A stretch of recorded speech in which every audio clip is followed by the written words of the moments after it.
Magandang araw po mga giliw naming tagapakinig. Isa na namang kasaysayan na kapupulutan ng aral sa buhay ang inyong maririnig ngayon. Ito ay ang kasaysayan ni Ason. Isa lamang akong labandera. Walang natapos na kurso. Maaga ring pumanaw ang aking asawa. Kaya naiwan ako nag-iisa nagtataguyod sa aming anak na si Lalaine. Pakinggan po nyo ang aking paglalahad. Mang Adong, bakit naman po ganun? Amay, ako may-ari ng paupahang ito, Ason. Kaya naman magagawa akong lahat ng gusto ko, di ba? Isa pa dapat naman talaga taon-taon, magtaas ng upa sa bahay dahil, alam mo na, napakamahal na lang mga bilihin ngayon. Kasi alam naman nyo, patay na ho yung asawa ko. Ako na lang ang kumakayod para mabuhay ho kami ng anak ko. Mahihirapan ho ako kung tataasan nyo ho ng 10% ang upa namin. Sorry. Problema nyo na yon. Huwag mong ipasa sa akin, ha? Alam mo, dapat kasi huwag mo lang pag-aralin yung silarain mo. Total, hindi mo naman ata kaya eh. Mga Adong naman. Ayaw ko matulad siya sa akin na walang pinag-aralan. Alam mo, papayuhan kita, ha? Bigyan kita ng tip. Pag-asawain mo na lang siya na mayaman. Para pakinabangan mo, ano? Adong! Basta. Sa susunod na buwan, next month, ha? May dagdag ng 10%. Ulawain mo naman ako. Ha? Yung upa nyo, konti lang naman, 10% lang yun. Kayang-kaya nyo. Ngayon, kung hindi mo kaya, lumayas na lang kayo rito ba? Marami kukuha nito. Yung kayang magbayad.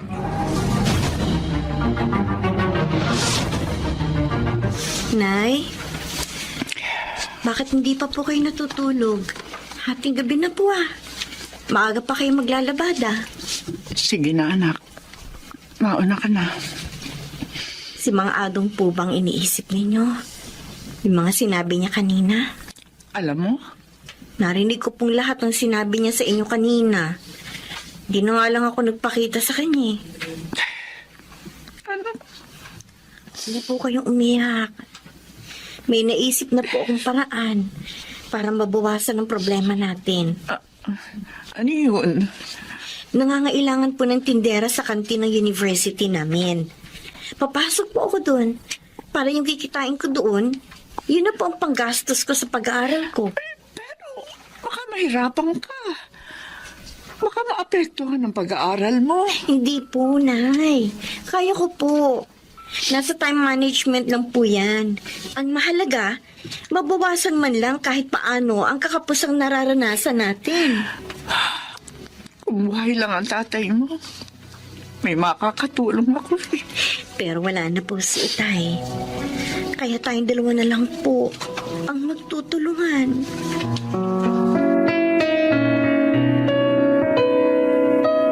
Jimbo, bakit mo ko dinila dito? Ang tanga mo naman pala, Jessica. Alam nga namang maglalaro lang tayo dito. Maawa ka sa akin. Huwag mong ituloy ang iniisip mo. Ang tagal kong hinintay ang pagkakataong to, Jessica. Na madadala kita dito sa bakating bahay namin. At sa wakas, nangyari din. Palayain mo na ako. Pakiusap. Hindi kita isusumbong sa mga pulis. Ano ko, tanga?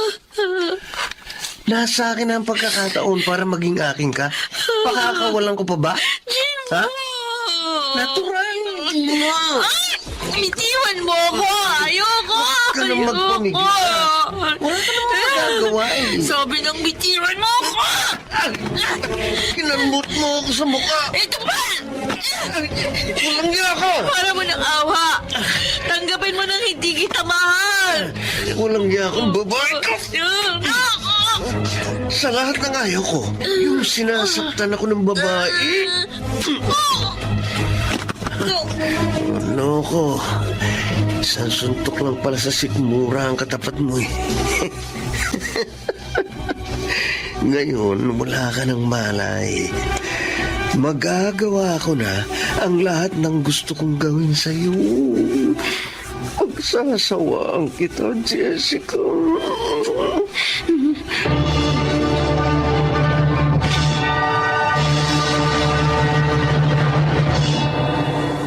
Tinawagan ko ng lahat ng mga kaibigan at kaklase ninyo. Pero iisang sinabi nila, hindi nila kasama ang anak ko. Hindi ko rin po siya kasabay na umuwi, Sir Ramon. Pinabalik po kasi ako sa kantin ng university. Nasaan na kaya anak ko? Hindi niya ugaling hindi umuwi ng magdamag sa bahay. Lalo na kung hindi nagpapaalam. Ay, sandali po. Naalala ko, bago po ako umalis, nakita ko lumapit sa kanya si Jimbo at kinausap siya. Si Jimbo, Opo. maliligaw niya? Opo. Baka itinanay niya si Jessica ko. Hindi naman po niya nobyo si Jimbo. Binasted pa nga niya yun eh. Dahil mayabang. Kung ganun, nasaan na ang anak ko? Nasaan na si Jessica? Ano na nangyari sa kanya?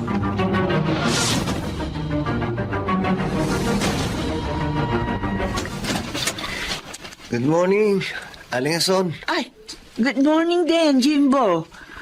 Meron ka bang kailangan? May pinasasabi ba ang papa mo? Wala ho, wala. Gusto ko lang sanang magpalabas sa inyo eh. Umalis na kasi last week yung labandera namin. Ay, oo, sige, sige. Oh, mabuti nga, may dagdag kita ako eh. Salamat ho. Konti lang naman ho ito eh. Ito po sa lalagyan. Ah, sige. Dadaling ko na lamang sa inyo mamaya, ha? Naku, huwag na ho. Mapapagod pa kayo. Ako na lang ang kukuha dito sa inyo. Tsaka, eto nga po palang bayad ko. 1,000? Sa inyo na ho lahat yan. Pero sana po, huwag niyo sabihin kay Papa ha, na nagpalaba ako sa inyo. Ha?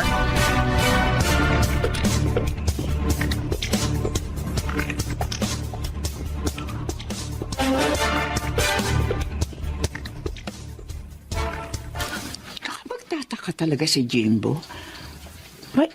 Parang bigla siyang bumait kaninang dumating dito. Binigyan pa ako ng malaking bahid sa pinalalaban niya sa akin. At ayaw din niya sabihin ko kay Mang Adong na nagpalabas siya sa akin. Bakit kaya? Tsaka, napansin ko rin, meron siya mga kalmot sa mukha. Bakit ganun? Sinong gumawa nun? Nay, narito na po ako. Narito ako sa kusina, Lalaine. Opo, sorry po, natagalan ako. Maglalaban na po ba kayo? Oh, bakit ka nga pala natagalan? Dumaan po ako kina Jessica eh. Tumawag yung daddy ng best friend ko. Pinapunta po ako sa kanila. Daddy ni Jessica? Opo. O, bakit ka pinapunta ron? Kasi Nay, nawawala po si Jessica. Ano? Kukwento ko na lang po sa inyo ang lahat habang naglalaba. Naitahin na po. O, sige, mabuti pa nga. Basta anak, Po. unahin natin laban itong damit ni Jimbo. Dinala niya kanina rito. O, eto sa lagayan, o. Nagpunta dito si Jimbo? Oo.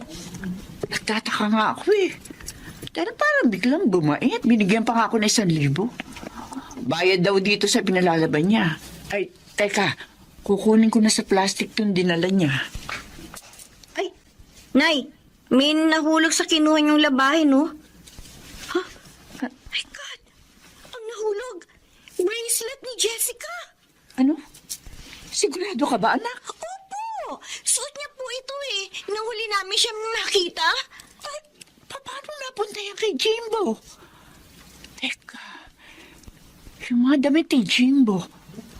Anak, ang t-shirt, may dugo. Oo nga, Nay! Oh, Diyos ko! Bakit may dugo ang t-shirt ni Jimbo? May kutob po ako, Nay. May kinalaman siya sa pagkawala ng best friend ko. Baka nga. Nakita ko. May mga kalmot siya sa mukha.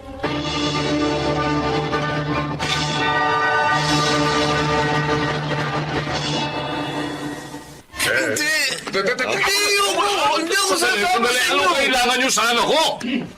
Bakit siya inuuli? May reklamo sa inyong anak, mister. Ano? Kaya iniimbitahan namin sa presinto. Anong... Nakuha ko sa damit niya ang bracelet ng dalagang nawawala at natagpo ang patay sa bakanting bahay niyo. Ano? Pa, Jimbo? patulungan Totoo ba ito? Tulungan niyo ako pa. Ah. Huwag niyo silang payagang isama ako. Ayoko makulong. Jimbo, totoo ba ang sinasabi nila? Papa, Sumama ka na lang ng maayos para hindi na tayo magkagulo pa dito. Mamang Pulis, Oh. sandali lang. Baka pwede natin pag-usapan ito. Mabait naman itong anak ko Oh, eh. sige, sir. Pero doon tayo mag-uusap sa presinto namin.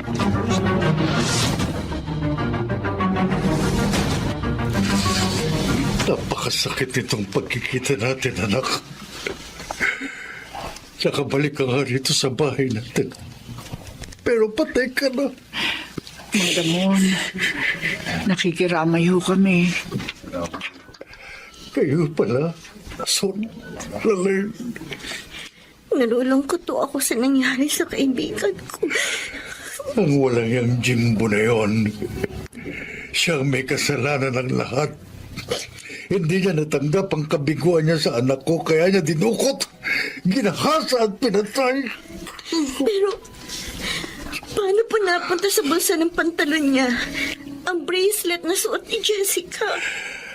Ayon sa pag-aamin niya sa mga pulis, kinuha niya yun kay Jessica. At hindi niya namalayang nailagay niya sa bulsa niya. Kaya pala. At yung mga kalmot niya, marahil, kalmot yun ni Jessica na manlaban sa kanya. Tama ka, Son. At nang mapatay niya sa saksak ang aking anak, naisip niyang palaban sa iyo ang damit niya upang maitago sa kanyang mga magulang ang ginawa niyang krimen. Kawawa naman ang kaibigan ko. Alamot na lamang sa Diyos dahil nakita niyo mga katibayan sa krimen na yun. Ang inaalala ko ho ngayon ay si Mang Adong. Malamang ho, nagalit yun. Dahil sa pagtestigo namin labang kay Jimbo.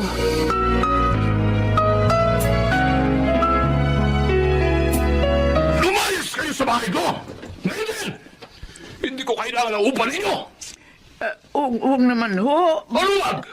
Wala ho kaming ibang malilipatan. Kung paalisin niyo agad kami, wala rin ho kami. Wala akong pakialam!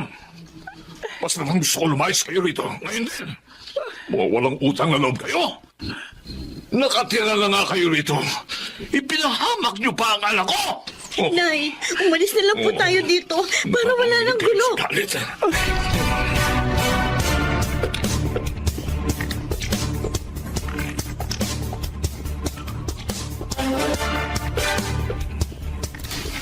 Mang Ramon, kayo ho pala. Nalaman ko ang ginawa sa inyo ni Adong. Galit na galit ho siya. Kaya umalis na lang kami. At nakituloy muna po dito sa kapitbahay namin habang wala pa ho kami magagamit para sa bagong malilipatan. Kaya nga gusto ko kayong alukin na sa bahay na tumira.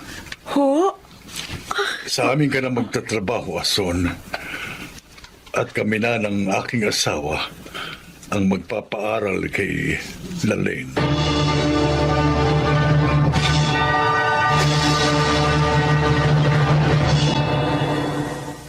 At doon na nga kami tumira sa bahay ni Sir Ramon.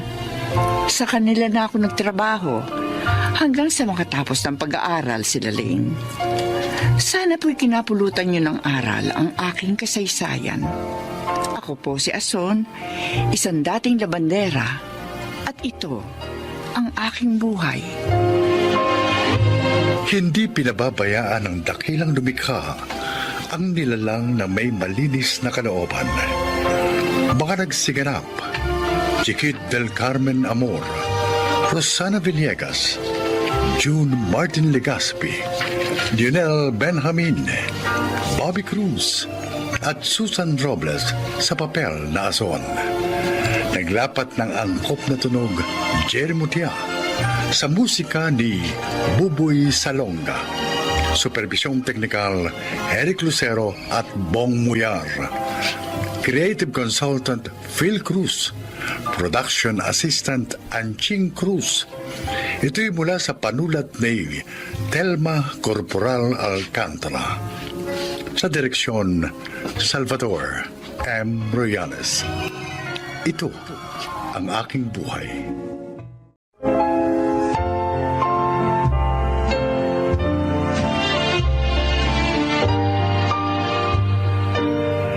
Mga kaibigan, sa araw na ito ay isang nilalang ang magbabahagi sa atin ng kanyang kasaysayan na kapupulutan ng aral sa buhay.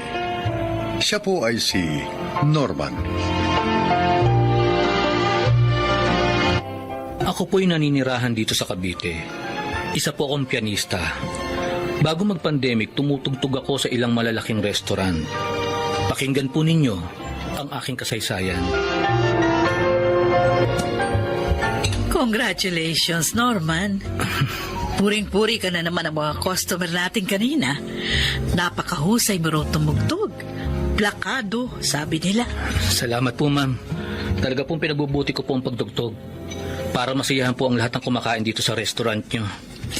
Kaya naman naisip ko, gawin ng everyday yung pagtugtog mo rito. Talaga po, ma'am Binita? Oo. At dahil doon, may increase din ang iyong sahod.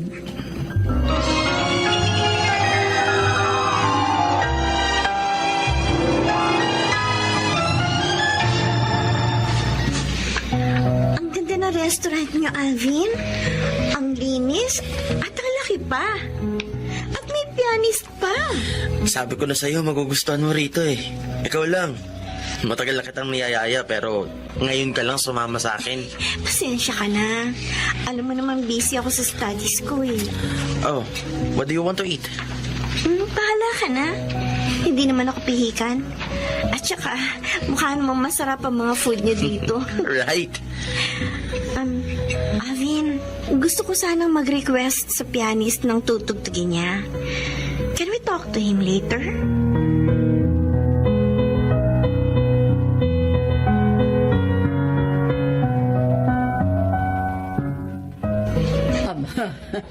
Mukhang nawili sa restaurant natin na ang nililigawan mo, anak. Nakailang request na siya sa pianista natin na si Norman. Actually, ma'am, gusto ko ang pagkawili ni Sheila sa place natin. She said she'll bring there her family and friends. Oh, very good. Isa lang ang ayoko. Ano naman yon? Yung pagkatuwa niya sa pianista natin na si Norman. Oh, Alvin. Humahanga lang si Sheila kay Norman. Yan nga ang ayoko, mami. Hindi pa nga ako sinasagot ni Sheila. May iba na siyang napapansin. Ayoko ng ganun.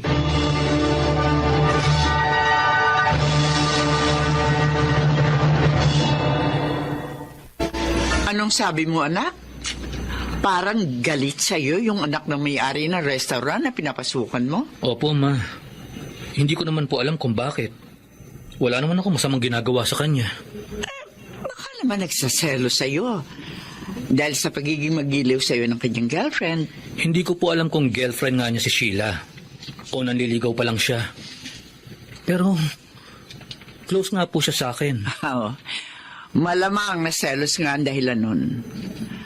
Anak, hanggat maaari, umiwas ka sa gulo, ha?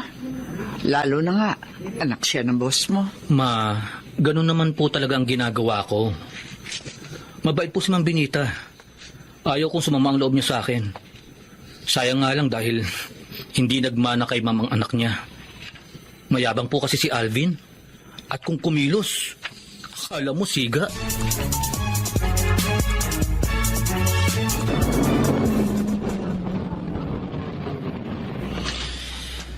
Narito na tayo sa inyo, Sheila. Salamat ulit, Alvin, ha? Ka, tumuli ka muna. Okay. Pamimeriendahin kita. Lagi na lang ikaw ang nagpapakain sa akin sa restaurant niyo eh. Hi, Sheila. Tama-tama pala ang dating ko. Narito ka na. O, ikaw pala rin din. Oh, kasama mo pala si Alvin. Oo, Reden. Inihatid ko siya. Ah, inihatid mo na pala eh. Eh di pwede ka na umuwi. Narito na siya eh. Ano? Ano ka ba rin din? Bakit mo ginaganyan ang bisita ko. Bisita mo rin ako, Sheila. At siya, kanina mo pa kasama. Kaya ayos lang kung umuwi na siya. Ako ang magsasabi kung uuwi siya. At hindi ko siya pinauuwi. Ngayon, baka naman isipin mo masama ang ugali ko. Kung gusto mo, kayong dalawa nga asikasuhin ko. Narinig mo ang sinabi niya, Reden? Hindi na. Huwag na. Gusto ko ako lang. Babalik na lang ako sa ibang araw. Salamat sa'yo, Iha. Palagi ka nagdadala ng mga customer dito sa amin. Dahil po yun sa maganda ninyong place, ma'am. Good service pa. At masarap ang pagkain. At may mahusay pang pianista. Salamat, Sheila. Minsan nga imbitahin kita sa amin para tumugtog. And then, ako ang kakanta. Ano nga palang order mo, Iha? Yun na rin pong favorite ko, ma'am. Okay. Oh, dyan ka muna, ha? Apo. At ipapaasikaso ko. Thank you po. Sheila, babalik na ako sa pwesto ko. Wait lang, Norman. Heto yung request ko. Sinulat ko para hindi mo malimutan. Okay. Sige, maiwan na kita. Wait. Iniiwasan mo ba ako? Kasi pag kinakausap kita, lagi kang nagmamadaling umalis. Iniiwasan ko lang na magalit ang boyfriend mo. Ay, hindi ko pa boyfriend si Alvin. Pero, aaminin ko, may feelings din ako sa kanya. Pinag-aaralan ko nga lang kung dapat ko na siyang sagutin. Pero kung magsiselo siya sa'yo, maiinis ako sa kanya. Sheila, Look, Norman, I really admire you. Dahil ang husay mong tumugtog. Hindi man itatanong, gusto ko maging isang concert pianist. Pero hindi nangyari. Dahil ang gusto ni na mami na tulungan ko sila sa business namin. Kaya, management ang pinako nila sa akin. ganun ba? Yeah. Pero ngayong nasunod ko na sila, naiisip ko, panahon na para gawin ko naman ang talagang gusto ko.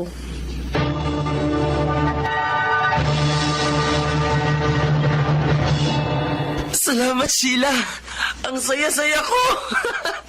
After a year, sinagot mo rin ako.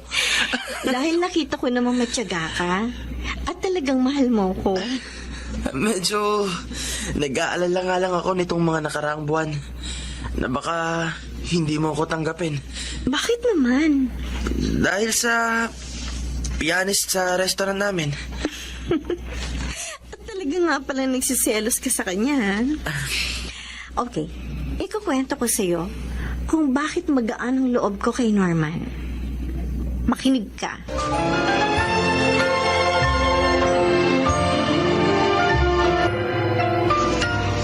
Saan ka galing, Alvin? Kanina pa narito ang food natin. Pinadagdagan ko ang food at tinawag ko rin si Norman. Ha? Bakit? Para sabayan tayong kumain. Alvin? Ngayong girlfriend na kita, gusto kong patunayan sa'yo na inalis ko na ang selos ko sa kanya. Oh, I'm happy to hear that. Ang sweet niyo naman. Nakaakbay ka pa kay Sheila, Alvin. Natural, girlfriend ko na si Sheila. Totoo yun, Reden. Sana tanggapin mo na lang ng maluwag sa loob mo ang lahat. Pwede ko namang gawin yun, Sheila. Pero gusto ko munang turuan ng leksyon ang mayamang na ito. Patalim! Ito ang masasabi ko sa'yo, ha? Na hindi mo ako dapat kinalaman. Kailangan makalis na. Hindi ka pwede tumakas! Ano ang nagutan mo ang pagsaksak mo kayo, Alvin?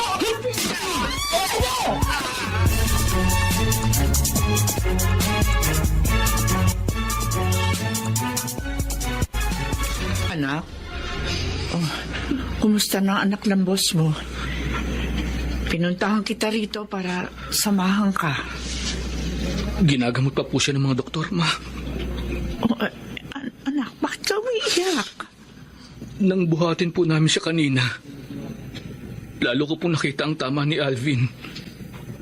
At doon ko rin po nakita na may balat siya sa dibdib. Anong kaugnayan nun sa pagluha mo?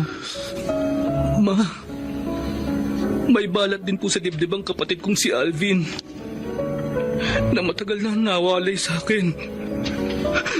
Buhat po ng ampunin niyo ako. Norman, sabi ng doktor, kailangan daw ng dugo ni Alvin. Pero naubusan sila ng type O dito ngayon. Benita? Edna, ikaw nga. Magkakilala po kayo? Oo, anak. Siyang kasabay ko noon. Ang siyang umampon sa kapatid mong si Alvin.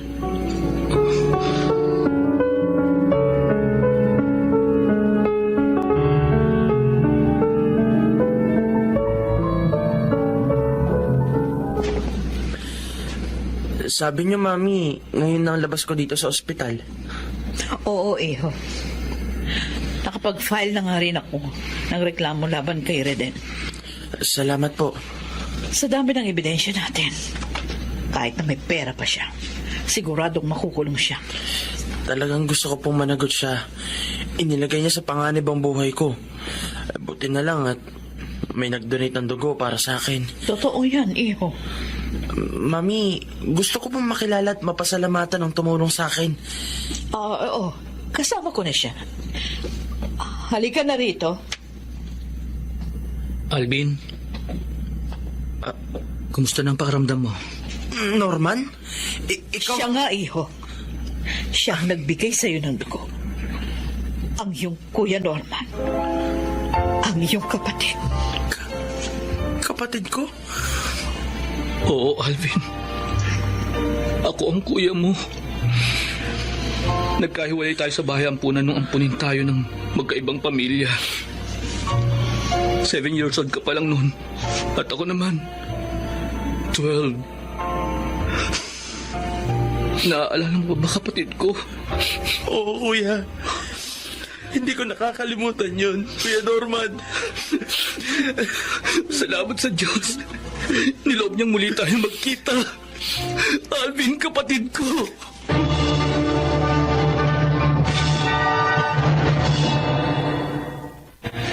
Napakasaya namin ni Alvin ng mga sandaling yon. Nagkalayo man kami noon, muli naman kami nagkasama dahil sa aking trabaho. Sana po ay inyong naibigan at kinapulutan ng aral ang aking inilahad. Ako po si Norman, isang pianista. At ito ang aking buhay.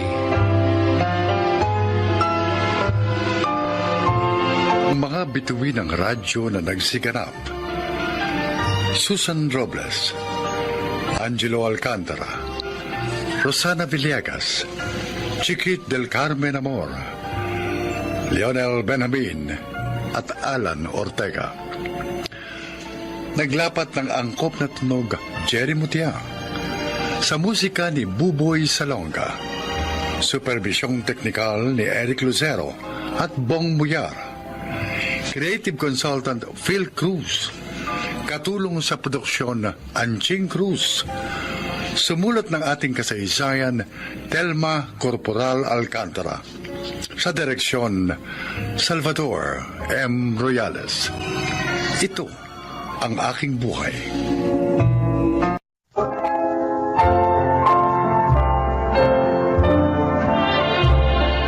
Mga kaibigan, maririnig ninyo ang kasaysayan ng isang binata na muntik nang mapalayo sa kanyang mga magulang. Siya ay si Darren. Mahirap lamang ang aming pamilya. Ngunit dahil sa tulong ng kaibigan ni Inay at Itay, nakatapos ako ng kolehiyo dito sa Maynila. Dito na rin ako nagkaroon ng maayos na trabaho. Maganda naman ang pagtitinginan namin ng aking mga magulang. Ngunit dumating ang panahong nasira yon.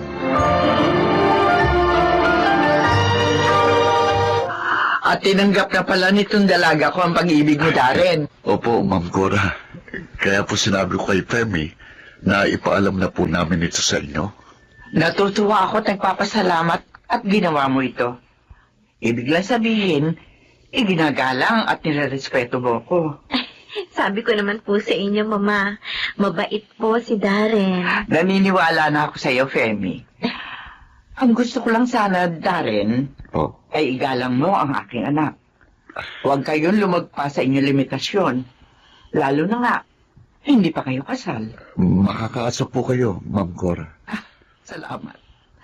Mukhang isa ka ngang mabuting anak.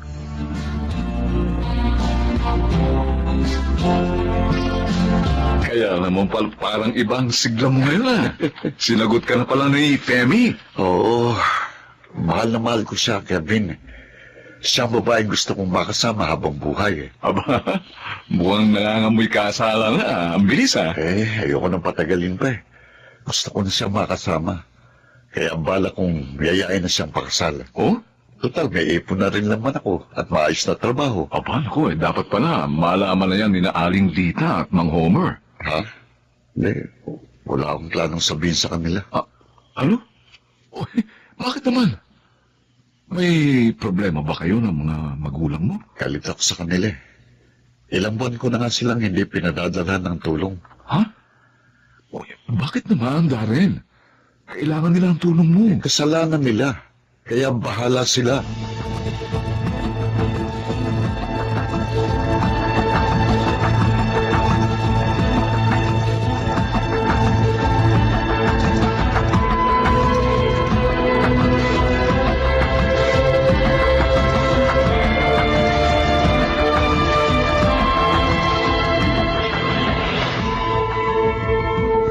Salamat naman, Kevin, at pinasyalan mo kami. Holiday po kasi ngayon. At natapat pang weekend bukas, kaya umuwi ako. Dinalaw ko po si Lenay. Kaya eto, kumasyal na rin po ako dito sa inyo. Mabuti ka pa. Naaalala mo ang mga magulang mo. Kailan ko lang ho nalaman na nagkaroon pala kayo ng alitan ni Darren, Mang Homer? Aling Lita? Ay, paano? Hindi niya matanggap ang aming panig, ang aming paliwanag. Kaya pinagsalitaan niya kami ng masakit. At hindi na siya umuwi dito. Nalungkot nga po ako sa ginawa niya pinayuhan ko po siya na mali ang ginawa niya. Matigas ang ulo Ayaw makinig. Pati nga po sina inay at inay. Nadismaya rin kay Darren. Sabi na nga kaming makita siya. Ay, wala naman kami magagawa. Ay, galit siya. Ayaw niyang makipagkita sa amin. Alam niyo na ho ba na may nobya na po siya? At nagbabalak ng pakasal?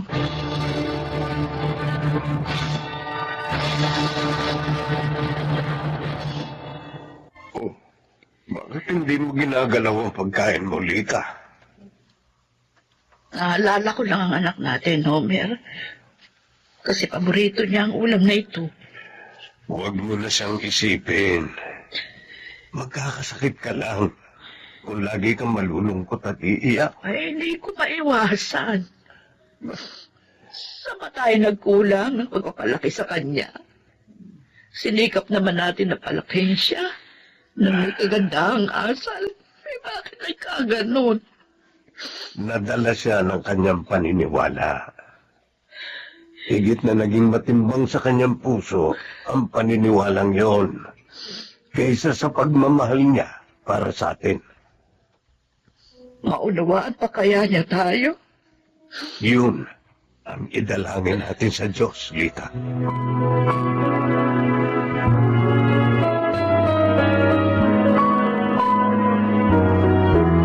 Oo, Darren. Payag ako. Salamat, Femi. Hindi mo pagsisiyan ang pagpayag mong pakasal sa akin. Sabihin na natin ito kay Mama. Yung talagang gagawin natin. Darren, sana ipakilala mo na rin ako sa parents mo. Ha? Ayaan mo.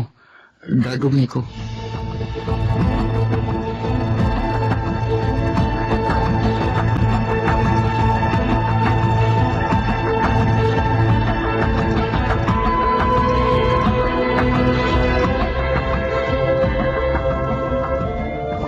Wala ka ba talagang balak ka papuntahin dito sina Aling Lita at Mang Homer? Ay, paano sila makikilala nila Femi? Magdadahilan na lang ako para hindi na nila hanapin pa si Inay. Ayoko talaga silang ipakilala kina Femi dahil baka tulad ko, magalit din sila kina Inay. Bakit mo naman nasabi yan? Dahil ang alam ko, pareho lang kami ng pinaniniwalaan. Dahil lang doon, tuluyan mong itatakwil ang parents mo. Kevin, kasalanan sa Diyos ang gagawin mo. Alalahanin mo, sa kanila mo utang ang iyong buhay. Kasalanan nila kaya ako nagalit sa kanila. Ayaw nila makinig sa akin. Saradong isip nila. Pare, huwag ka magagalit, ha? Baka naman ikaw ang saradong isip. Kevin, Kasi hinahatulan mo na agad ang taong tumulong sa'yo. Ganoong wala pa namang hatol sa kanya ang batas.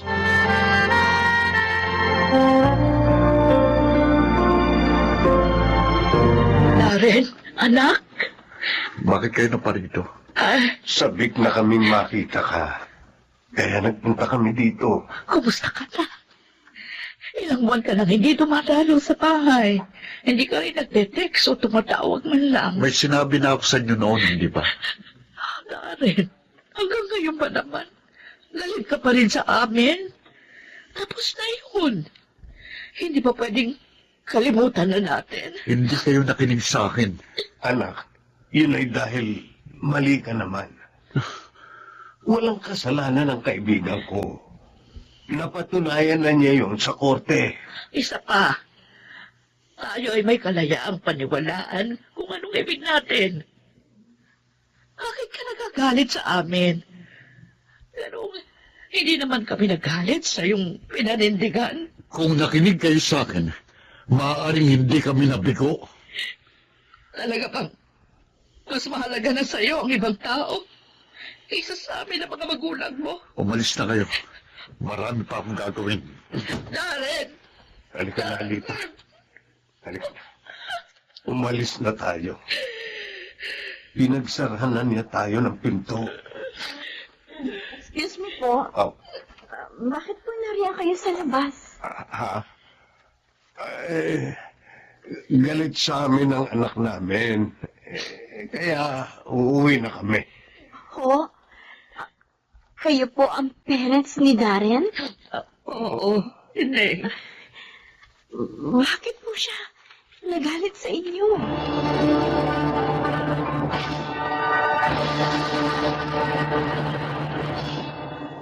Kami. Kanina pa ako dito sa inyo. Pero kanina ka pa walang tibo. Sumaba pakiramdam mo? Hindi. Nalulungkot lang ako. At nadidismaya. Bakit? At kanino ka nadidismaya?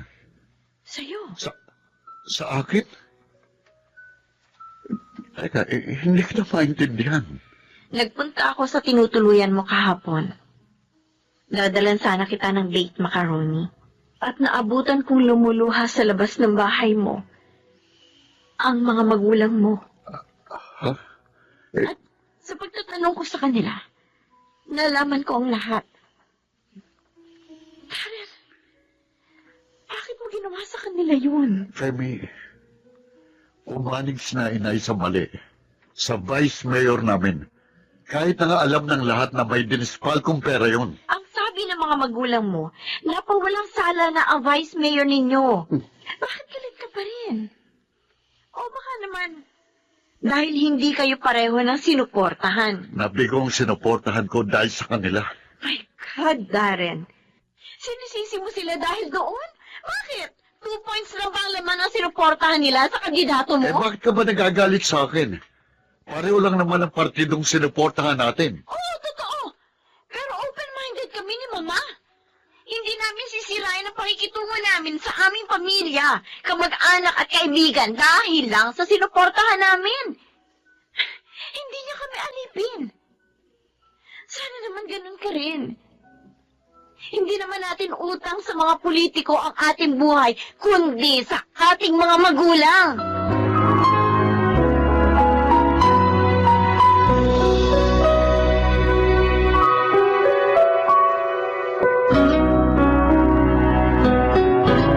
Tama ang mga sinabi mo sa kanya, anak. Oh, anong sabi niya? Hindi po siya kumikibo. Maya-maya nagpaalam na. Ay, nawa, magliwanag ang isip niya dahil sa mga sinabi mo. Dismayado po talaga ako sa kanya, ma. Akala ko pa naman, mabuti siyang anak. Hindi pala. Biro nyo, pinagkaitan niya ng tulong ang parents niya dahil lang sa naiinis siya. Minsan talaga, anak. Natatalo na silakbo ng damdamin ng tao. Kaya nga tayo na higit na nakauunawa. Andiyan dapat na magpaliwanag sa kanila. Tulungan natin sila na mapagtagumpayan at labanan ang silakbo ng damdamin iyon.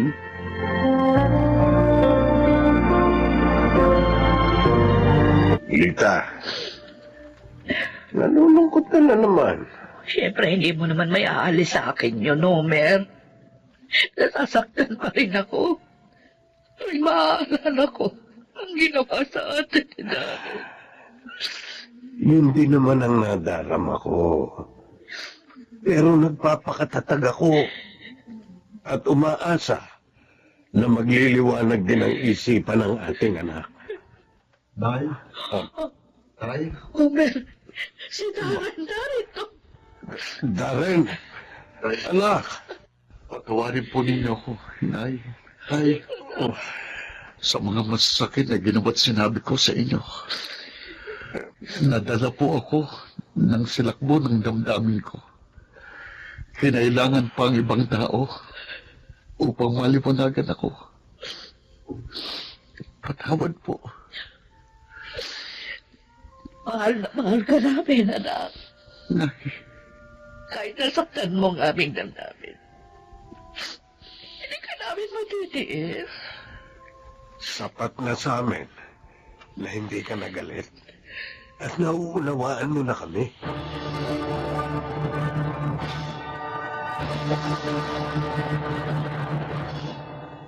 muli ako nakadama ng saya sa aking damdamin nang magkayos kami ng aking mga magulang. Nagkasundo rin naman kami ni Femi at ngayon ay kasal na kami. Bago ako matapos ng paglalahad, gusto ko lang tawagan ang mga nakikinig. Sana mahalin natin ang ating pamilya, lalo ng ating mga magulang, higit sa sino pa man. Ako po si Darren, ito ang aking buhay. Kung magiging mahinahon lamang ang mga mamamayan, mababawasan ang mga kaguluhan at hindi mababahira ng kalungkutan ang nadaramang kaligayahan. Mga nagsiganap, Rosana Villegas, Lionel Benamin, Chiquit del Carmen Amor, Jun Legaspi, Susan Robles, at Phil Cruz sa papel na Darren. Naglapat ng angkop na tunog Jerry Mutia, sa musika Buboy Salonga, sa perbisyong teknikal Eric Lucero at Bong Villar. Creative Consultant Phil Cruz, Production Assistant Anching Cruz. Ito'y mula sa panulat ni Selma Corporal Alcantara. Sa direksyon June Martin Legaspi at Maynard Landicho Jr. Ito ang aking buhay.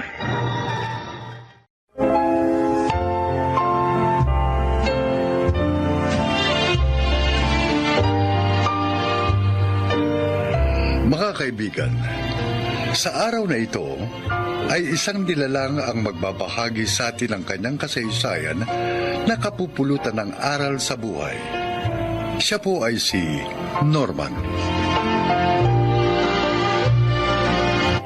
Ako po'y naninirahan dito sa Cavite. Isa po akong pianista. Bago mag-pandemic, tumutugtog ako sa ilang malalaking restaurant. Pakinggan po ninyo ang aking kasaysayan. Congratulations, Norman. Puring-puri ka na naman ang mga customer natin kanina. Napakahusay mo raw tumugtog. Plakado, sabi nila. Salamat po, ma'am. Talaga pong pinagbubuti ko po ang pagtugtog para masiyahan po ang lahat ng kumakain dito sa restaurant nyo. Kaya naman naisip ko, gawin ng everyday yung pagtugtog mo rito. Talaga po, Ma'am Benita? Oo. At dahil doon, may increase din ang iyong sahod.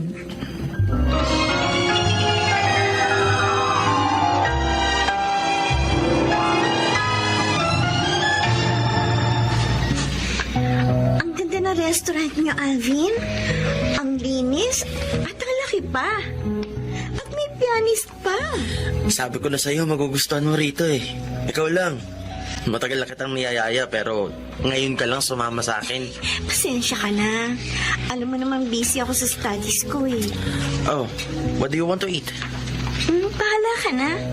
Hindi naman ako pihikan. At saka, mukha namang masarap ang mga food niyo dito. Right. Alvin, gusto ko sanang mag-request sa pianist ng tutugtugin niya. Can we talk to him later?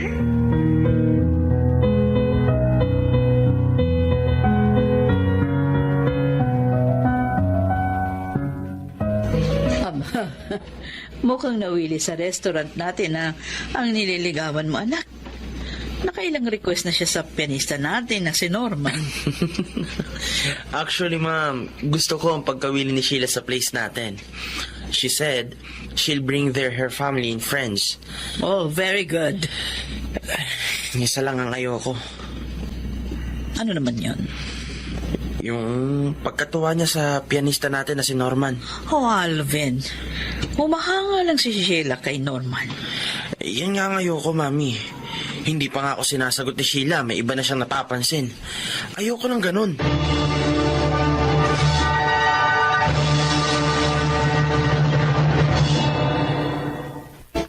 Anong sabi mo, anak?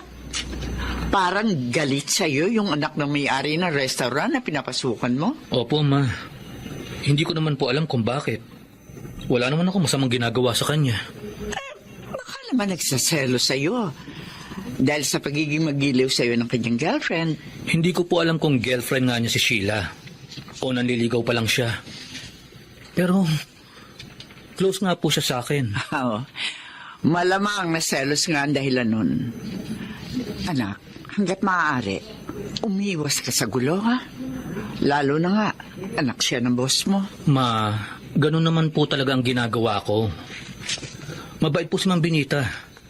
Ayaw kong sumama ang loob niya sa akin. Sayang nga lang dahil hindi nagmana kay Ma'am ang anak niya. Mayabang po kasi si Alvin. At kung kumilos, akala mo siga.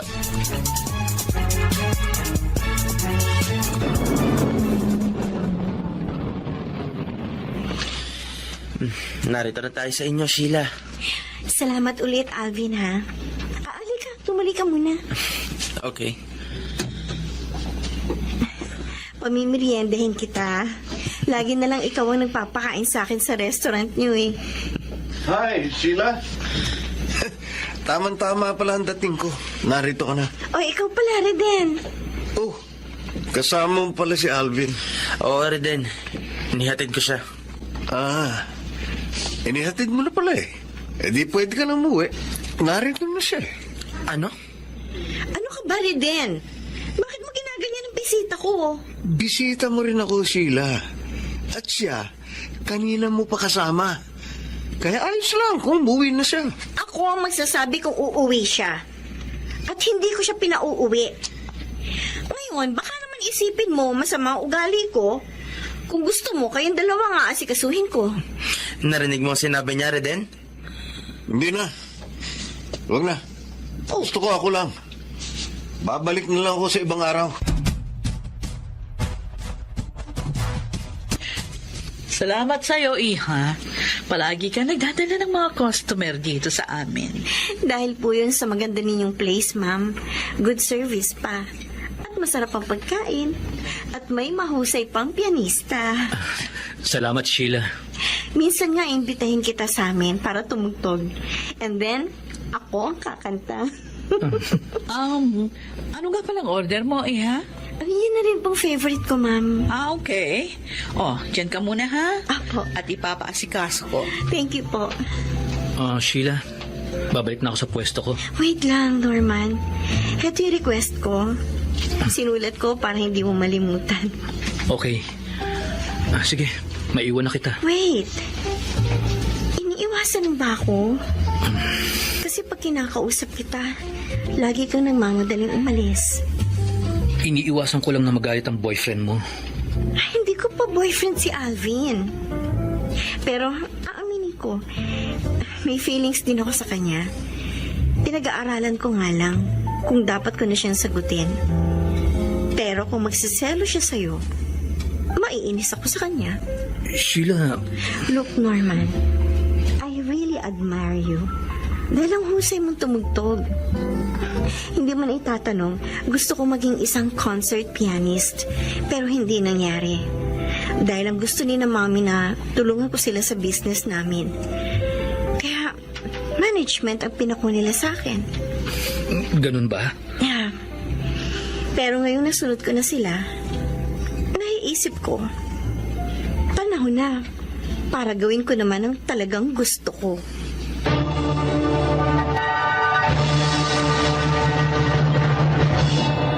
Salamat, Sheila!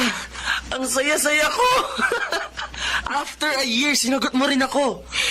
Dahil nakita ko namang matyaga ka at talagang mahal mo ko. Medyo nag-aalala nga lang ako nitong mga nakaraang buwan na baka hindi mo ako tanggapin. Bakit naman? Dahil sa pianist sa restaurant namin. At talaga nga pala nagsiselos ka sa kanya, ha? Okay, ikukwento ko sa'yo kung bakit magaan ang loob ko kay Norman. Makinig ka.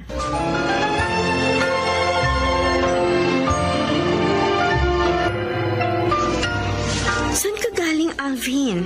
Kanina pa narito ang food natin. Pinadagdagan ko ang food at tinawag ko rin si Norman. Ha? Bakit? Para sabayan tayong kumain. Alvin? Ngayong girlfriend na kita, gusto kong patunayan sa'yo na inalis ko na ang selos ko sa kanya. Oh, I'm happy to hear that. Ang sweet niyo naman. Nakaakbay ka pa kay Sheila, Alvin. Natural, girlfriend ko na si Sheila. Totoo yun, Riden. Sana tanggapin mo na lang ng maluwag sa loob mo ang lahat. Pwede ko namang gawin yun, Sheila. Pero gusto ko munang turuan ng leksyon ang mayamang na ito. Patalim! Ito ang masasabi ko sa'yo, ha? Na hindi mo ako dapat kinalaman. Kailangan makainis na. Hindi ka pwede tumakas! Ano ang nakutan mo ang pagsaksak mo kayo, Ivy?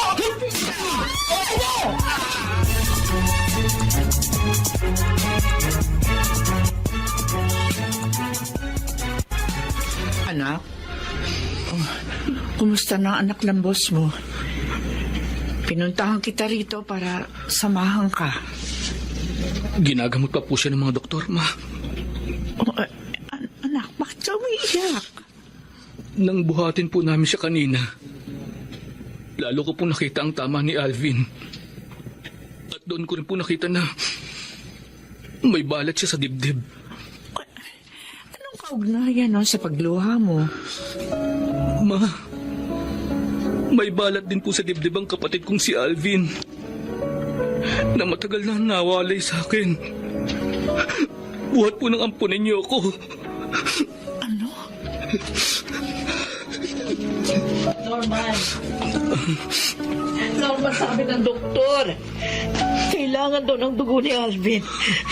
Pero naubusan sila ng type O dito ngayon. Benita? Edna, ikaw nga. Magkakilala po kayo? Oo, anak. Siyang kasabay ko noon. Ang siyang umampon sa kapatid mong si Alvin.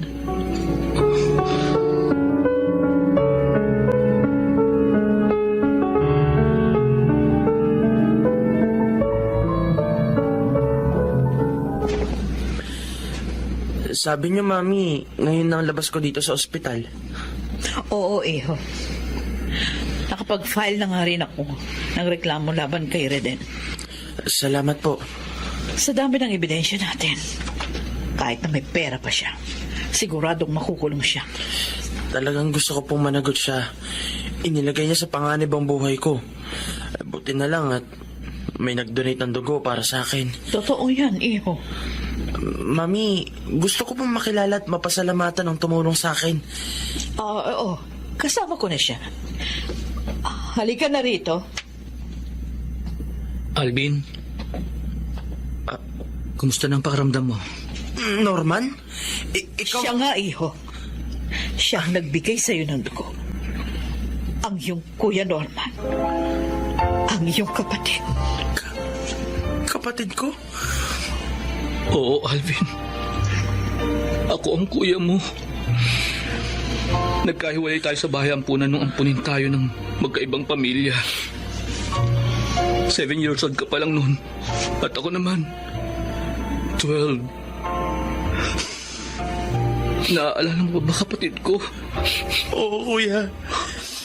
Hindi ko nakakalimutan yun, Kuya Norman. Salamat sa Diyos. Niloob niyang muli tayo magkita. Alvin, kapatid ko.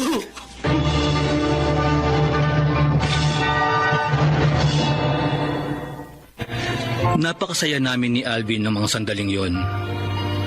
Nagkalayo man kami noon, muli naman kami nagkasama dahil sa aking trabaho. Sana po ay inyong naibigan at kinapulutan ng aral ang aking inilahad. Ako po si Norman, isang pianista. At ito ang aking buhay. Mga bituin ng radyo na nagsiganap. Susan Robles, Angelo Alcantara, Rosana Villegas, Chiquit del Carmen Amor, Lionel Benjamin at Alan Ortega. Naglapat ng angkop na tunog Jerry Mutia. Sa musika ni Buboy Salonga. Supervisyong teknikal ni Eric Lucero at Bong Muyar. Creative consultant Phil Cruz. Katulong sa produksyon Anching Cruz. Sumulat ng ating kasaysayan Telma Corporal Alcantara. Sa direksyon Salvador M. Royales. Ito ang aking buhay.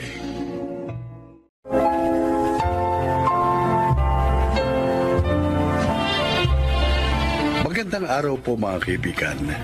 Binsan pa, isa na namang kasaysayan ang kapupulutan nyo ng aral sa buhay. At inyong marinig ang kwento ni Karisma. Mahirap lamang kami. Dahil sa kahirapan, namatay si inay nang hindi nalulunasan ang karamdaman niya. Kaya nang magkasakit ako ng malubha, ay labis ang pag-aalala ni Itay. Tay, ano pong sabi ng doktor? Ano raw po yung sakit ko? Anak, may sakit ka raw sa puso at kailangan mo nang maoperahan. Paano po yun? Wala naman po tayong pera. Akong bahala, anak. Gagawa ng paraan ng Itay. Lahat gagawin ko, mabuhay ka lamang. Ayaw pong mamatay. Hindi mangyayari yun. Magtiwala ka sa Diyos. Dito ka muna, ha? Aalis lang ako sandali. Saan po kayo pupunta? Maghahanap ako ng makakatulong sa atin. Babalik din ako, anak.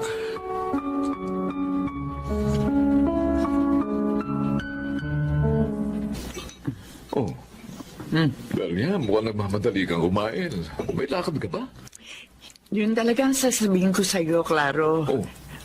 Gusto ko sanang puntahan yung anak ni Norma sa ospital. Oh, nadala na naman pala sa ospital si Karisme. Oo. Naawa nga ako kay Norman eh. Wala pang 1 taon nang mamatay ang asawa. Ang anak naman na may sakit ngayon. O, di sige. Bahala ka. Puntahan natin, ha? Sasamahan mo ko? Oo naman. Dalawa tayong tutulong sa mag-ama. Salamat ha. Napakagaan kasi ng loob ko kay Karisma eh. Pag may sakit siya, parang nalulungkot din ako. Ewan ko ba kung bakit ganun? Alam ko kung bakit. Dahil wala tayong anak. Ay, pasensya ka na. Sa loob ng 20 taon, hindi tayo nabiyayaan ng anak. Totoo, nalulungkot ako. Pero hindi ko naman pinagsisisihan ang pagpapakasal sa'yo. Responsable kang asawa at napakabait, Claro. Sandali. May tumatawag sa cellphone ko. Sasagutin ko lang. Hello? Sino po si Nat? Oo, opo. Ito nga po. Istasyon ng pulis? Bakit ho? Anong... Si Normal nakakulong? Okay. Opo. Sige, ngayon din. Pupunta kami dyan. Claro, anong sabi ng kausap mo? Si Norman? Nakakulong? Belia, siya muna ang puntahan natin, ha? Bago si Karisma.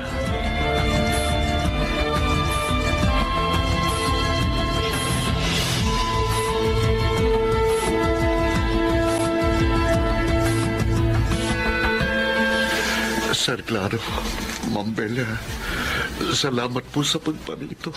Norman, bakit mo ginawa yun? Bakit mo pinatay ang matandang yun? Nakita kong kumuha ng malaking halagang matandang yun sa bangko.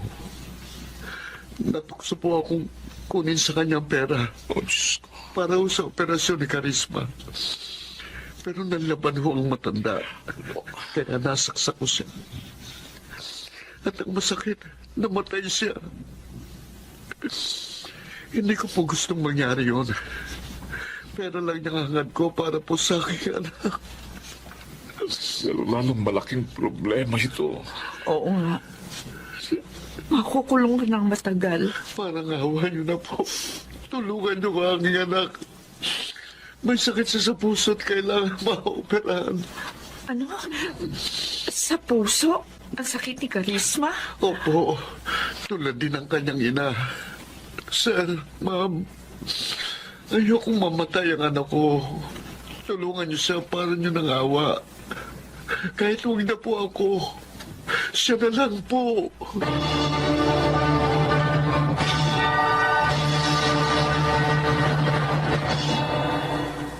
Karisma? Belia, Sir Claro, kayo po pala. Wala pa pong tatay ko eh. Nakausap namin siya, Karisma. At ibinilin ka niya sa amin. Po? Bakit po ako pinilin? Nasaan po si Tay? May mahalagang pinuntahan ng tatay mo. Habang wala siya, kami muna mag-aalaga sa'yo. Umalis po siya nang hindi nagsabi sa akin. Bakit po ganun? Babalik din ang tatay mo. At huwag ka mag-alala. Hindi ka namin pababayaan. Oo nga, Karisma. Kami ang bahala sa'yo. Ipagagamot ka namin.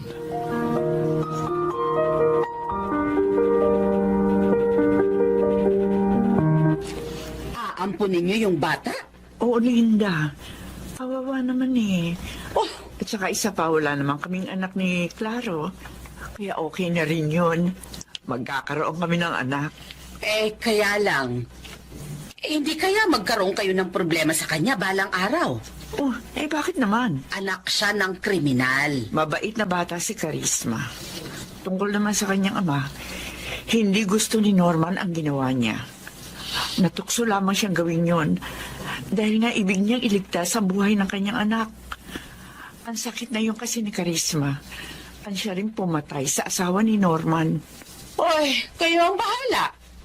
Pero kung akong tatanungin nyo, hindi ako mag-aampon ng batang hindi maganda ang background.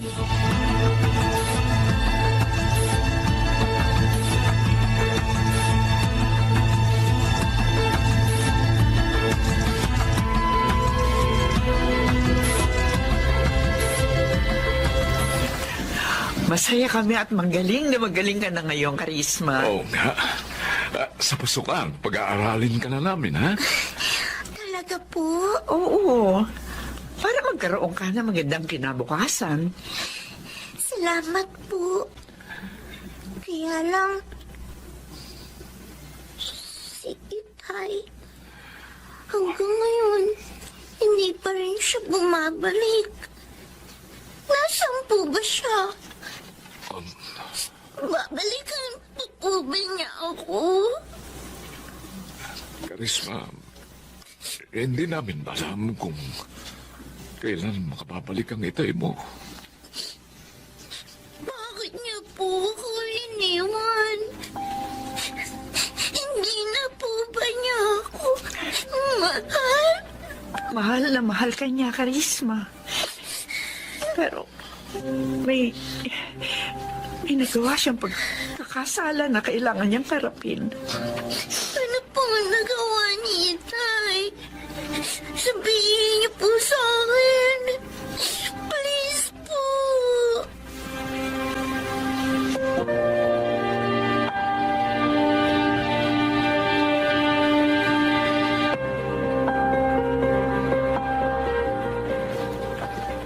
Norman, may kasama akong dumalaw sa iyo. Ma'am Belia. Itay? Uh, Itay ko.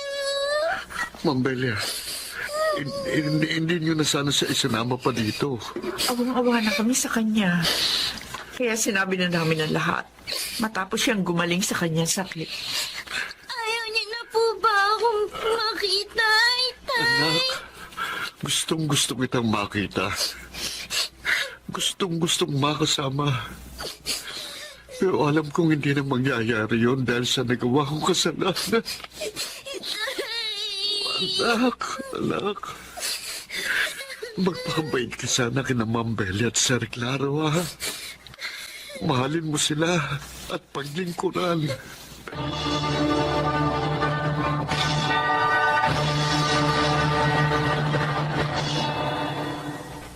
Ay, ibig mong sabihin, nanalo na naman sa kasong hawak niya si Karisma. Oo, Linda. Ay, kagaling talagang abogado ng ampon niyo, ano? Tunay na anak ang turing namin sa kanya, Linda. Ay, pasensya na. Pero natutuwa ako dahil pawang kaligayahan ang idinudulot sa inyo ni Karisma. Eh, ang tatay niya, kumusta naman? Patuloy silang nagkikita. Hindi naman namin ipinagkakait sa mag-ama ang magkita.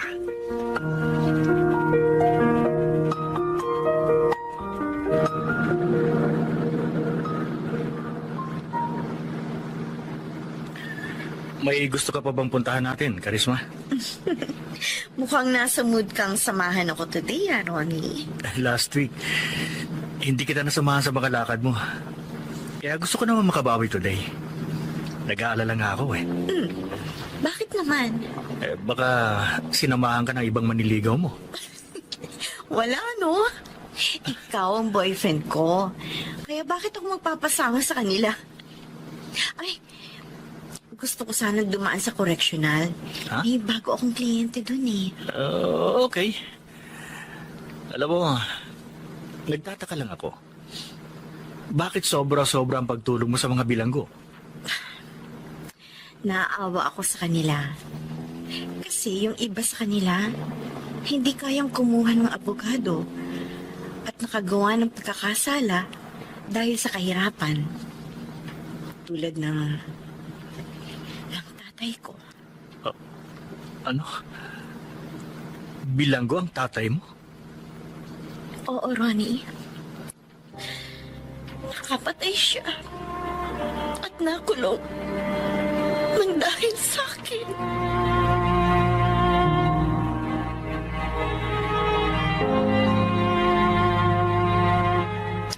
At alam na pala ni Ronnie ang lahat. Oo, Claro. Ipinagtapat na ni Karisma. Anong nangyari? Nagbago ba siya sa ating anak? Matutuwa ka.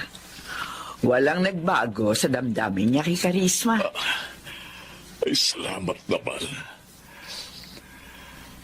Nagpapatunay lamang yun na isang mabuting lalaki ang kanyang natagpuan, ano? Maiba ako. Sasabihin na ba natin kay Karisma ang mangyayari sa makalawa? Ay, huwag na. Sorpresahin na lang natin siya. Total, yun din naman ang nais ni Norman.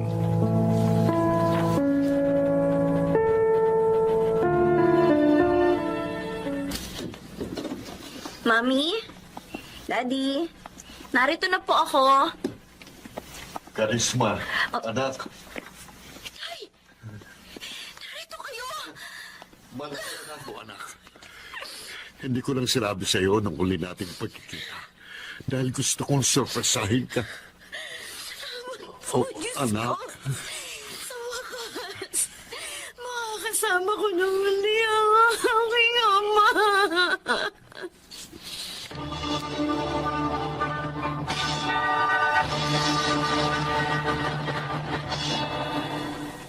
Muli kong nakasama si Itay. Nilimot namin ang mapait namin nakaraan. Naunawaan naman kami ni na Mami Belia at Daddy Claro.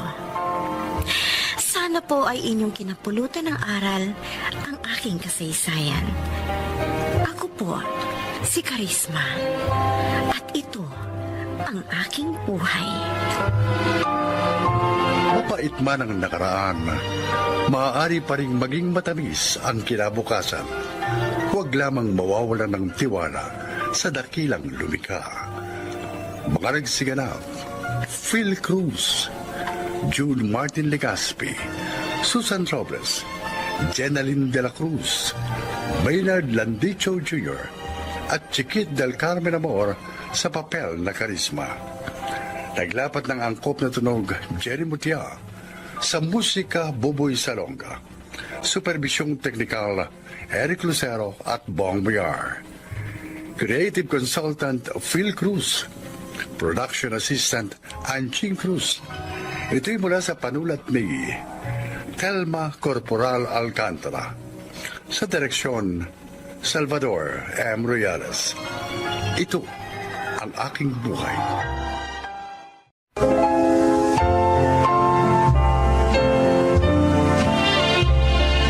Mga kaibigan, isa na namang kwento ang kapupulutan ng aral sa buhay ang inyong maririnig. Ito ay ang kasaysayan ni Dondi. DJ ako sa isang radio station sa aming probinsya. Mahirap lang kami. Kaya naman talagang tuwang-tuwa si Itay nang mapasok ako sa trabaho nito. Pakinggan po ninyo ang aking paglalaan. Monica, para sa akin ang lelong ito. Oh, yes, Dondi, my love. Pero, my love, ang mahal nito, ang mahal nito. Oh, it's okay. Alam mo naman, handa akong gumastos kahit magkano. Basta para sa'yo. Ang sweet mo talaga. Oh, because you always make me happy. Oh, Dondi. Kung wag ka na lang kayo mag-program ngayon, sumama ka na lamang sa akin, ha? Naku, pero napapadalas na ang pag-absent ko eh. Baka naman magalit na sa akin yung program manager namin. Don't worry, my love. Monica. Ako mismo magpapaalam sa iyo sa kaibigan ko, station manager nyo, para hindi makapalag ang program manager nyo.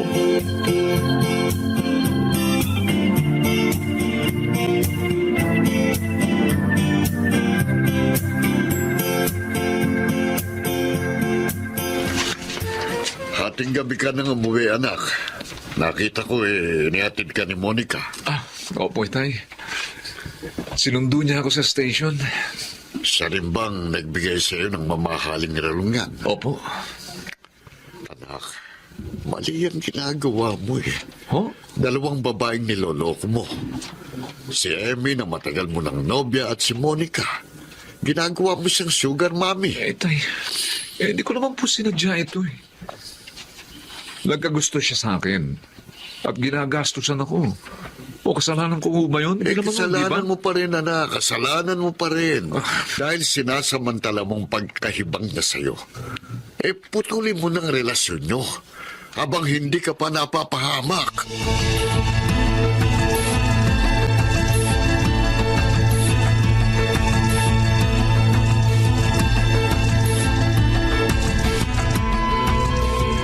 Kung hindi pa kita pinapunta dito, di mo ko dadalawin. I'm sorry, Amy. Naging busy ako sa station eh. May dalawang kasama ako na nag-leave, kaya yun, ako ang isa sa pumalit sa trabaho nila.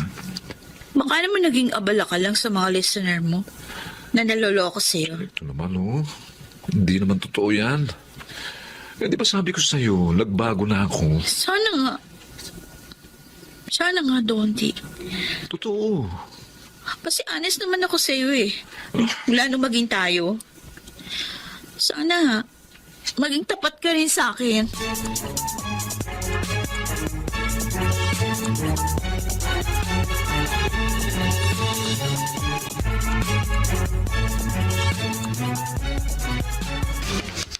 Nandi, Uy, may bisita ko doon. Nandun sa lobby. Ganon? Ay, sino? Ay, Jack, hindi si Monica yun dahil pag nagpupunta rito yun, hindi naghihintay yun sa lobby. Isa sa maraming tagahanga, pare. Listener mo. Nympha ang pangalan. Uy, Nympha, ganda ng pangalan ha. Maganda rin siya, tol. Oh, Bilib talaga ako sa iyo. Iba talaga pag gwapo na, may maganda pang boses. ikaw talaga panayang puri mo sa akin ha. Parang hindi ka gwapo ha. Okay, sige mamaya. Libre kita sa merienda, pre. Ayos yun.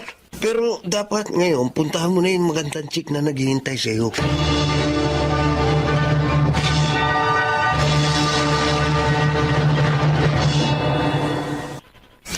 Sobrang saya ko talaga, DJ Dondi.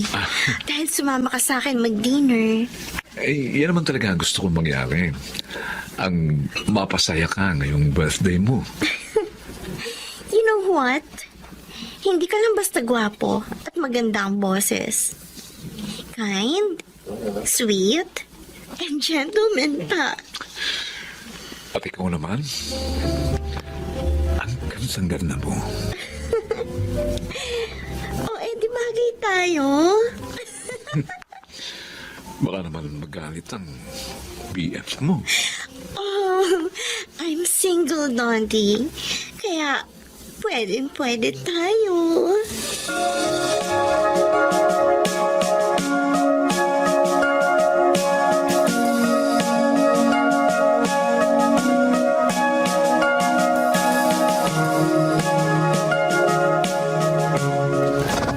Honey, I have to go now. Ha? Ano ba yan? Oh, Bilis naman ang oras, Oo nga kasar. di ba pwede naman tayong magkita ulit next time, ha? Dondi, honey. Ano kaya kung magsama na tayo? Ano? O bakit? Ayaw mo? Hindi naman. Naisip ko lang kasi, baka magalit ang mga anak mo. Okay, ma, you don't have to worry. May sariling buhay na sila sa States. Hindi nila tayo pakikialaman. Oh no, payag ka na. Teka. Bakit bigla mo namang naisip yan? Ayoko na magkahiwalay tayo, Dondi. Tsaka isa pa nagsiselos ako sa mga babae nagkakagusto sa'yo.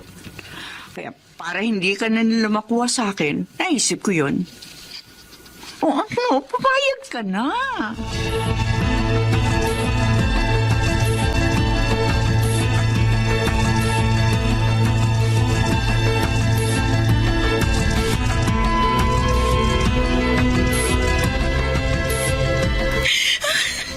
Ang sama mo, Dondi. Niloko mo na naman ako. May kinakasama ka na palang mayamang matanda. Kung hindi pa kita sinubaybayan, hindi ko malalaman ang mga kalukuhan mo. At may karelasyon ka pang isang mas bata sa'yo. Sinaktan mo na naman ang damdamin ko. At tatlo pa kaming niloloko mo ngayon. Sayang lang. Sayang lang ang pagmamahal at pagkakataong binigay ko sa'yo, Tonti. Hindi ko na makakaya to. Ayoko na.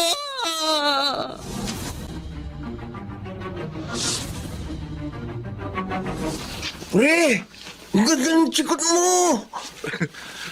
Lalo ba akong gumugwapo? Oo, tol.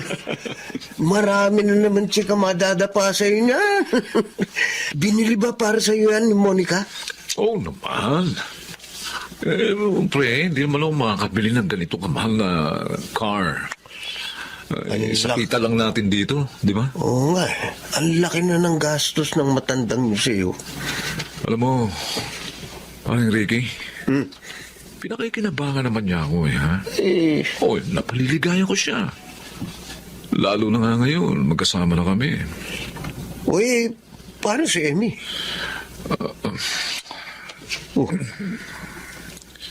Biglang ganyan ang reaction mo.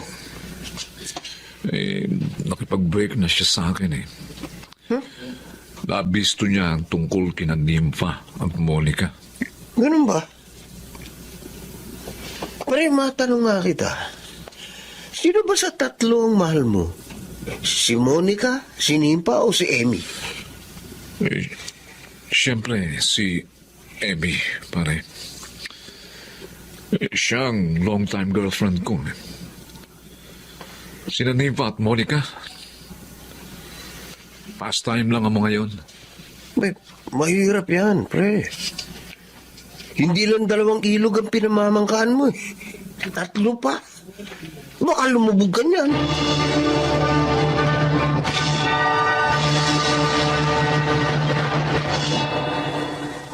Hindi ka makapagkakaila, Dondi. Ilang beses ko na kayo nakita ng nimpang yon. Ano? At sinusubaybayan mo pala ako? May karapatan akong gawin yon. Nagsasama tayo. Monica, si Nympha. Isa lang siya sa mga tagapakinig ko. Kaya pinagbibigyan ko. Kaya niyayakap mo, hinahalikan mo. Monica! Hindi ako tanga. Minahal kita, ginastusan. Tapos ganito pa gagawin mo sa akin. Sinusumbatan mo ba ako? Dahil lahat binigay ko sa'yo. Maging maligaya ka lang. O bakit? Pinakikinabangan mo lang naman ako, di ba? Dahil ikaw na rin ang nagsabi. Napaliligaya kita. Kaya amanos lang tayo. Yaka. Sinampal mo ko? At hindi lang yan ang gagawin ko sa'yo. Dahil sa panluloko mo sa akin. Ako kong malit na bote. Ibubuhos ko sa'yo ito. Bagay sa'yo doon. Masira ko.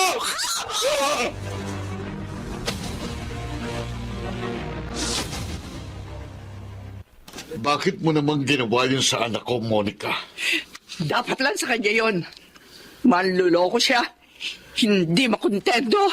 Sana hiniwalayan mo na lang siya. Para ano? Para maging malaya siya? Hindi, Mang Homer. Dapat sa kanya parusahan. Kaya ginawa ko yon. At kung dahil doon makukulong ako, handa akong tanggapin yon. Mabawasan lang ang matulad niya dito sa mundo.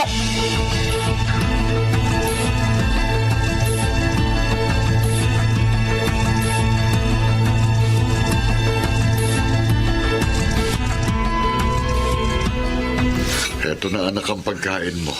Halika't susubuan na kita. Yung kumain tayo.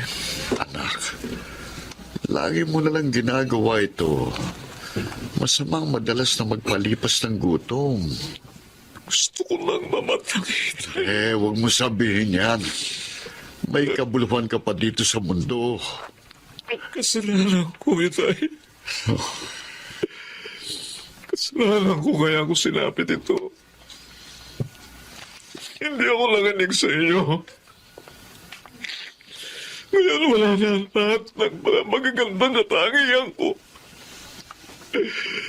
Ang mga ilagaan sa akin, Itay. Wala na. Wala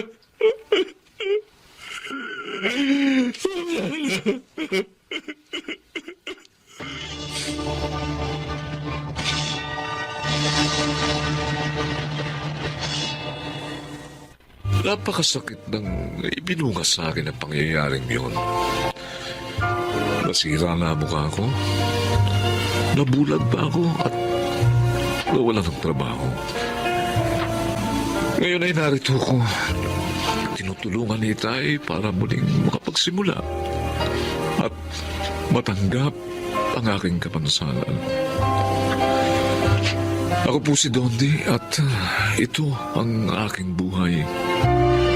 Hindi dapat na gamitin ang magagandang katanggihan para sa pang-aabuso at panlalamang upang huwag masira ang magandang sinimulan. Mga nagsiganap, Phil Cruz, Lionel Benamin, Susan Robles, Rosana Villegas, Chiquit del Carmen Amor at June Martin Legaspi sa papel na Dondi. Naglapat ng angkop na tunog Jerry Mutia, sa musika Buboy Salonga, superbisyong teknikal Eric Lucero at Bong Buyar. Ito'y mula sa panulat ni Telma Corporal Alcantara. Sa direksyon, Salvador M. Reales. Ito ang aking buhay.